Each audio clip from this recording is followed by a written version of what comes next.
Oi, gente, eu espero que a, a imagem aqui, o vídeo esteja bem legal. Temos um assunto bem interessante para trabalhar aqui com vocês hoje. Eu espero ser bem rápido, breve e objetivo. Nós vamos falar sobre cinco tendências para a educação em 2023, né? Perdão, em 2024. A gente já está aí caminhando para o segundo semestre de 2023 e o nosso trabalho é já pensando também nas práticas e nas ações que vão se desenvolvendo aí, se desenrolando para o ano 2024, né? A gente trabalha em 2023, mas também faz uma projeção para o ano de 2024, né? Isso pelo menos para o primeiro semestre de 2024. E falta menos de 6 meses, 5 meses para isso acontecer, né? E os tempos estão passando rápido. Mas vamos aqui ao que interessa. 5 tendências para a educação em 2023. A gente vai estar aqui falando sobre a personalização de aprendizado, uso da tecnologia e estímulo de habilidades socioemocionais que são importantes para as nossas práticas, né? Eu tenho aqui meu caderninho de anotação, que eu nunca abandono ele. E também tenho o meu tablet, onde eu tenho um texto aqui já, que eu prescrevi ele aqui no texto, e as anotações básicas, porque não dá para escrever no tablet. Mas, vamos lá, né? Então, como eu falei, a gente vai ter aí um diálogo sobre as 5 tendências para a educação de 2024, no qual a gente vai estar falando sobre a personalização do aprendizado, o uso da tecnologia e estímulo de habilidades socioemocionais. São pontos das nossas práticas, né? O primeiro ponto é uma educação personalizada. Como é que é essa educação personalizada, Abraão Levi, né? A educação personalizada, ela não é aquela coisa engessada, né? Por exemplo, o professor em sala de aula. Professor, livro didático, aluno. Aluno, livro didático, professor, lousa. É um ciclo, né? E às vezes esse ciclo ele precisa mudar. E isso já mudou. Nós já saímos muito do tradicional, né? E é preciso ter uma flexibilização, uma personalização dessas práticas. Seu planejamento precisa ser personalizado, né? Não precisa ser algo engessado, como eu acabei de explicar para vocês. Flexibilizar, personalizar, facilitar a transferência ou a transmissão de conhecimento para o aluno. E isso é muito importante, porque não fica uma coisa engessada, né? Você facilita, você media, você introduz, você acrescenta, você inova, você é criativo quando a gente fala de educação personalizada, né?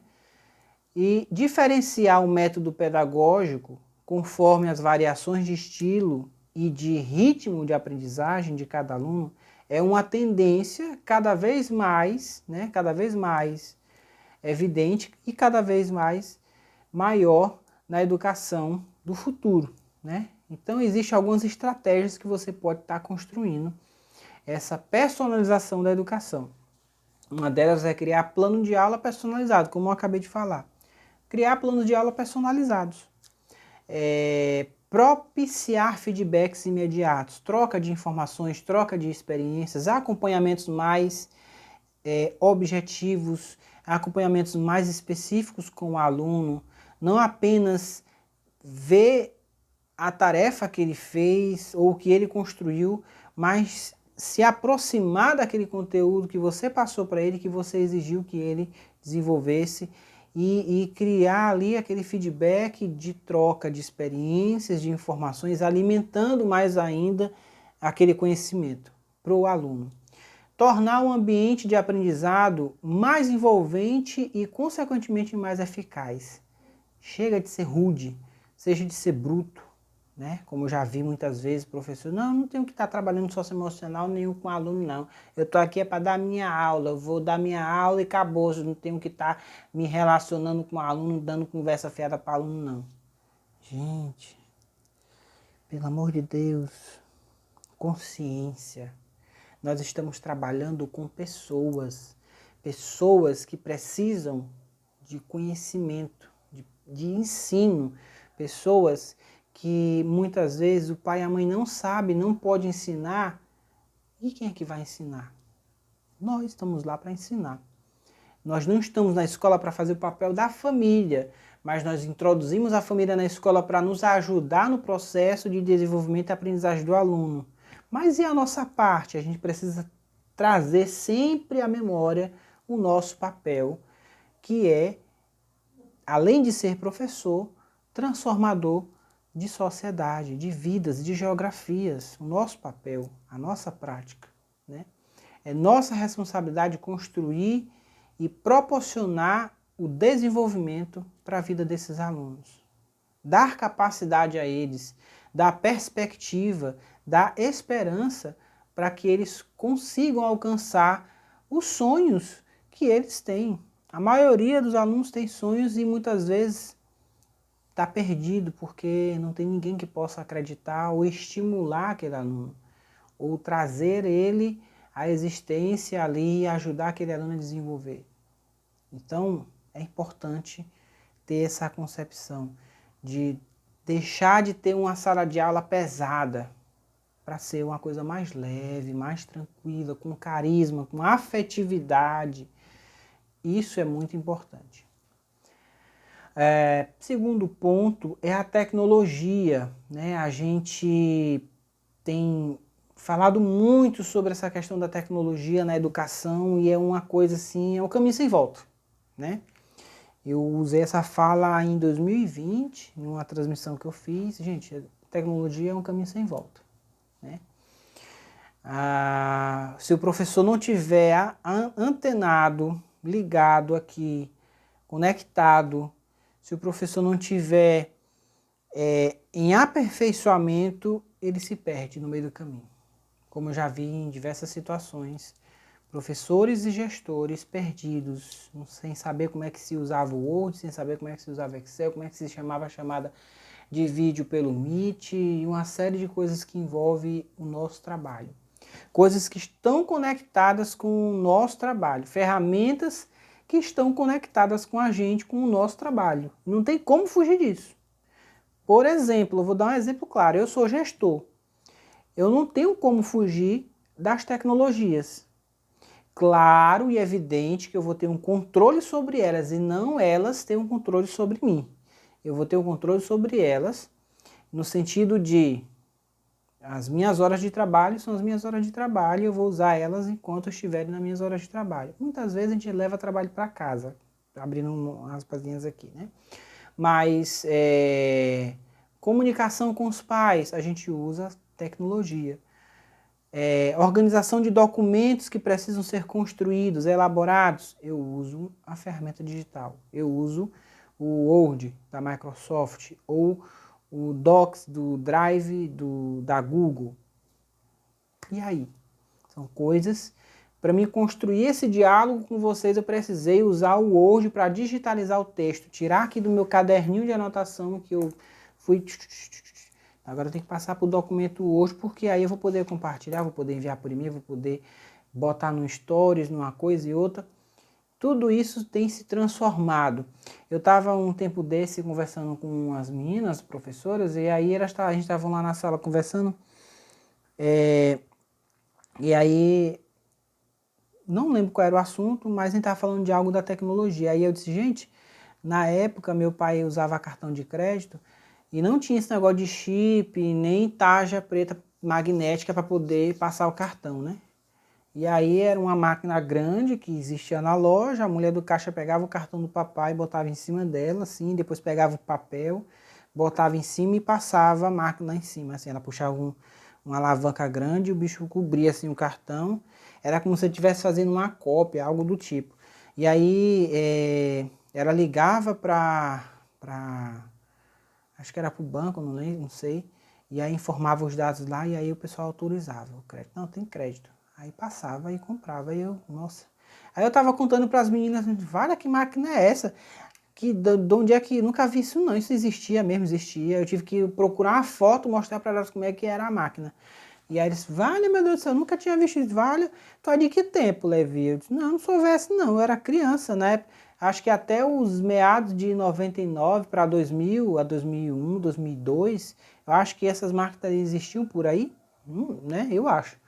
Mas era assim que se passava cartão de crédito antigamente. Hoje não, hoje o cartão de crédito ele tem físico, tem digital, ele tem um chip, ele tem a aproximação, ele tem o Pix, tem a transferência online, tudo pelo dispositivo, pelo celular. Então você vê o avanço das coisas, né? E como isso tem sido acelerado, né? Não só nesse sentido, mas também a escola, ela entrou nessa jornada, nessa correria de atualização das coisas. Então, quando a gente fala de planejamento personalizado, a gente está falando também do professor utilizar ferramentas digitais, tecnológicas, para facilitar o processo de desenvolvimento das aprendizagens dos alunos e de conteúdos que serão transferidos, ferramentas que facilitam a transmissão de conteúdos para aqueles alunos também, para não ser uma coisa, como eu falei anteriormente, professor, não, lousa, professor, livro, aluno, aluno, livro, professor, né? Aquele ciclo. Então você personaliza, flexibiliza o seu papel e o seu trabalho ali, né? Claro, a gente, né, tem as diversas formas de poder fazer um planejamento de aula. Tem um caderno de planejamento de aula que você escreve, eu prefiro essa parte, né? Mas também tem um caderno de planejamento digital que você pode digitalizar ele lá. Perfeito. É ferramenta, é válido, né?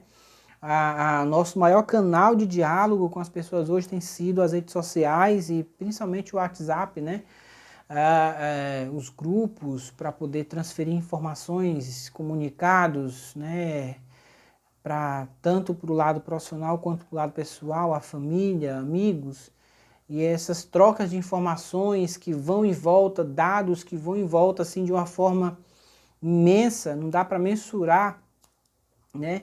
Mas que é necessário ter um filtro e um controle sobre isso, e é importante, por exemplo, nos grupos de pais da minha escola, todos eles são fechados, somente eu falo, por quê? Porque a gente trabalha com comunidade, a gente entende como é que as pessoas funcionam e é necessário ter um controle sobre isso, para não ficar bagunçado. Então tudo é uma questão de organização daquilo que você está fazendo e daquilo que você vai fazer. Então, dentre as principais tendências da tecnologia para a educação, estão a de inserir as crianças e os adolescentes em jogos educativos, aplicativos e brincadeiras de raciocínio lógico e incluir a inteligência artificial em conversas com as crianças, ensinando-as como usá-las com consciência e responsabilidade para diferentes setores, como saúde e finanças, né? Então, professor que vai trabalhar matemática, na época, por exemplo, que eu dava aula, eu usava muito o Khan Academy para poder ensinar conteúdos de matemática para a turma de 5º ano, para a galera do 6º ano e para a galera do 9º ano. Então, como ele já tinha um celular, eu já tinha criado a turma digital com eles online, e aí quando a gente estava falando sobre aquele conteúdo do livro, por exemplo, frações, ou algo específico da matemática, eu já tinha lá no grupo da turma da aula, da sala de aula digital, o conteúdo para eles aprimorar. Era aprimoramento. A gente via o conteúdo em sala de aula, discutia o assunto em sala de aula, colocava em prática o assunto na sala de aula, mas também eu usava a tecnologia, a ferramenta digital, para facilitar ainda mais a apreciação daquele conhecimento para a vida daquele aluno, né? Então existem os jogos, os aplicativos que usam de brincadeira de raciocínio lógico, e também nós temos hoje, na atualidade, a tecnologia, né, de inteligência artificial, né, que isso tem gerado muitas polêmicas no mundo todo sobre isso. Quão ela evoluiu, né? A gente já convivia com a inteligência artificial quando nós utilizamos o dispositivo da Google, né? Ok, Google, ela vai lá e responde, então do iPhone. Siri, ok, Siri, o Siri ia lá e falava o que você queria, né? É uma inteligência artificial, só que hoje ela evoluiu o dobro, triplicou assim, ao máximo.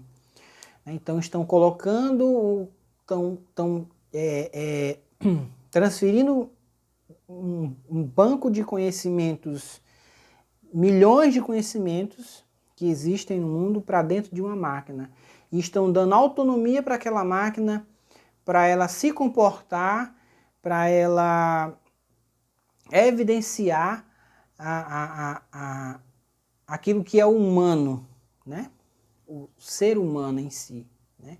Então transferindo isso para uma máquina. Então é uma coisa um pouco perigosa, mas, né, tem que ter um controle, e aí só Deus sabe como é que vai ser a utilização disso, né? Tem hoje, que é muito evidente, é o ChatGPT.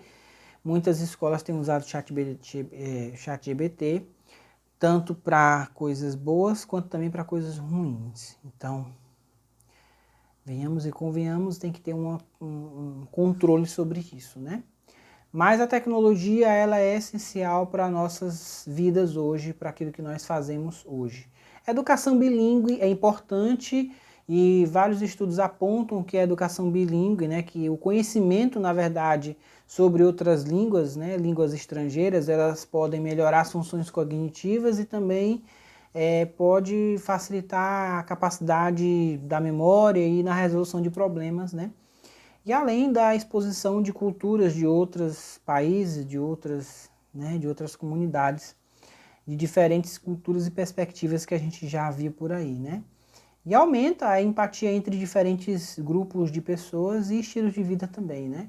Mas isso deveria incluir a questão, além do bilíngue, de você conhecer a língua de outro país, o inglês, o espanhol, o mandarim, por exemplo, que é o que mais evidenciam. É interessante também pensar na linguagem de sinais, né? Na língua de sinais, né? Que deveria ser obrigatório, currículo obrigatório dentro da sala de aula, né? Outra coisa para finalizar aqui o nosso... Não, ainda não. Vamos falar sobre habilidades, as habilidades socioemocionais. Depois eu finalizo. Apoiar os estudantes no desenvolvimento de habilidades, né? Como a empatia, eu falei sobre isso. Resiliência e autocontrole, os prepara para desafios diários da sala de aula e além dela, né? Para a vida. Ao serem trabalhados desde a infância, as habilidades socioemocionais potencializam as chances de os alunos se tornarem adultos mais preparados para a vida, né? Então, por exemplo, quando eu dava aula no 9º ano, era uma turma assim, muito desafiadora, porque eram pessoas das comunidades e era muito difícil trabalhar com eles. Mas aí eu consegui achar uma estratégia, trabalhar empatia. Comecei a trabalhar com empatia, carisma, e aí isso facilitou o trabalho com eles. E aí, por exemplo, quando eu estou às vezes pedalando na beira-mar e eu paro um pouco para descansar, uma vez encontrei com um aluno que ele estava passando com um capacete enfiado no braço, ele bateu no meu ombro e disse: professor Levi, o senhor lembra de mim? Eu sou fulano de tal, do 9º ano. E aí, como é que o senhor tá e tal? Eu disse: rapaz, é tu mesmo, como é que tá, meu filho, tudo bem e tal? Depois, olha, eu lembrei aqui de uma coisa que o senhor me disse uma vez e hoje eu tô vivendo isso. Eu digo: o que foi? E aí ele contou lá. Hoje ele tem a moto dele, tem a casa dele, tem a mulher dele, tá bem de vida, assim, é jovem, né? Mas construiu isso. Porque que uma palavra pode fazer na vida de uma pessoa, né? Ela pode construir ou ela pode destruir, né? E muitas vezes eu já vi professores sendo rude com os alunos em sala de aula e isso machuca, né? Ninguém foi feito para ser machucado e ser tratado com ignorância, ainda mais para o professor, né? Nós estamos ali para trabalhar com pessoas, desenvolver pessoas, construir pontes e facilitar a vida deles e delas para um futuro de sucesso, né? Mas não depende de mim, depende dele, como já vi, né? Eu não estou aqui para trabalhar socioemocional, não. Estou aqui para dar minha aula e vou-se embora. Não tenho que estar me relacionando e me socializando com o aluno, não. Quiser aprender, aprende. Não quiser... Gente, empatia, amor, afetividade.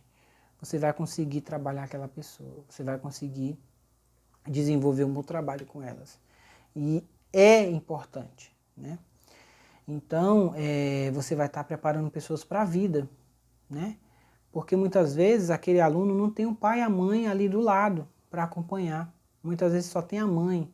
Muitas vezes não tem nem o pai nem a mãe, tem só a avó. E aí, né?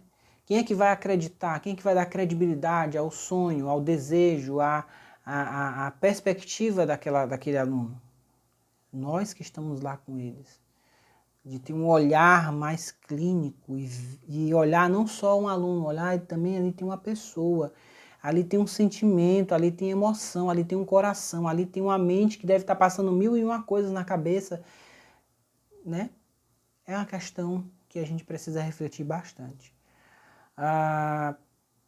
Práticas sustentáveis, para a gente finalizar aqui, né? A tendência é evoluir mais ainda essa questão de consciência, né, e atitudes voltadas às práticas sociais, ambientais e de governança, né?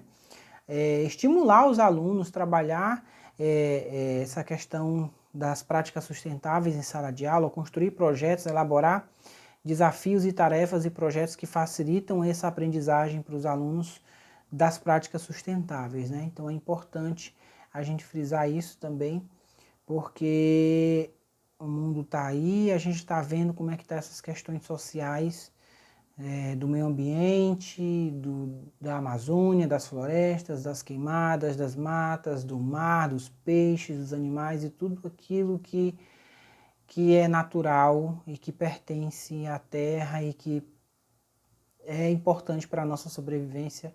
É necessário trazer a evidência disso para a sala de aula, para nossas práticas também. Bom, no mais, é isso que eu queria trazer para vocês hoje. As 5 tendências para a educação do ano de 2024, para o ano 2024. Brevemente eu vou estar trazendo para vocês características do professor do século XXI, 12 características importantes que vão ali evidenciar aquele professor do século XXI, né?